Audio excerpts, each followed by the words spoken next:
Would you draw a timeline across my face? You could read my palm.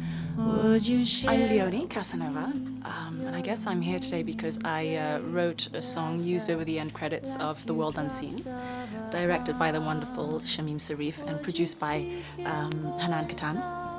And I also played Doris, the colored waitress, in The World Unseen, so it's a kind of a dual role. Does it matter what people think? Doesn't it? Twice to a clearing you stand. A couple of years ago, I was singing at a little gig, and Hanan and Shamim came up to me, introduced themselves, and said, "Look, we're making a small movie. We don't have a huge budget, but we would love for you to do the song." And I thought, oh, what sweet women, but I'll probably never hear from them again. And the next morning, first email in my inbox was, of course, from Hanan. And this is why these two amazing women have been able to, make 2 films in just a little over 2 years.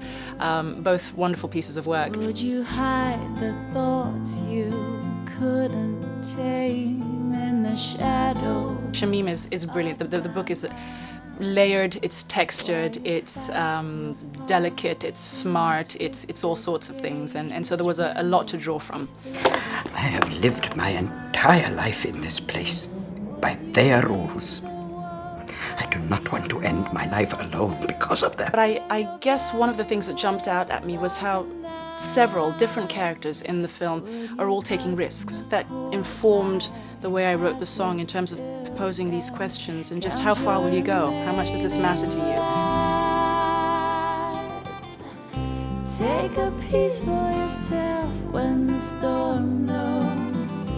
Take a piece for yourself and who knows? People are constantly in the film doing things and sort of pushing the boundaries and kind of challenging the regime, whether that's the national regime, this is we've got the backdrop of 1950s apartheid South Africa, or challenging just family setups. This is only a travel permit.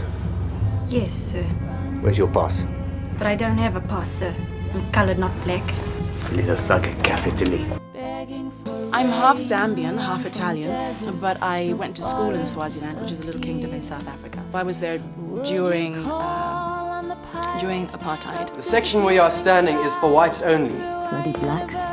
All these Africans. That's a problem with this country.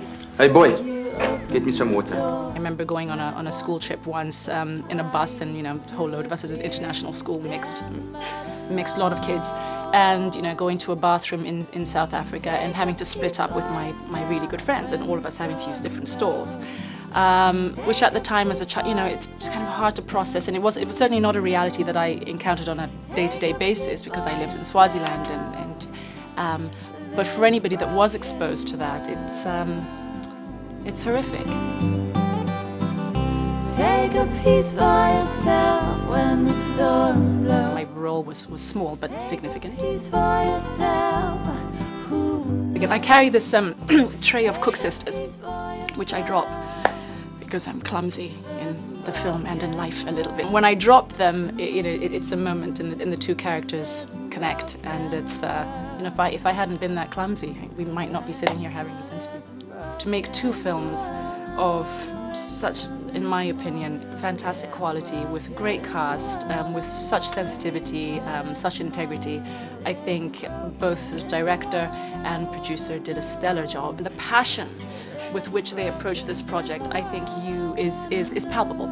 You see it in the film, you see it when you hear them speak about the film, and I hope that however much more they do, that I'm involved in some way, shape or form, because it's been a tremendous experience for me. It really has been.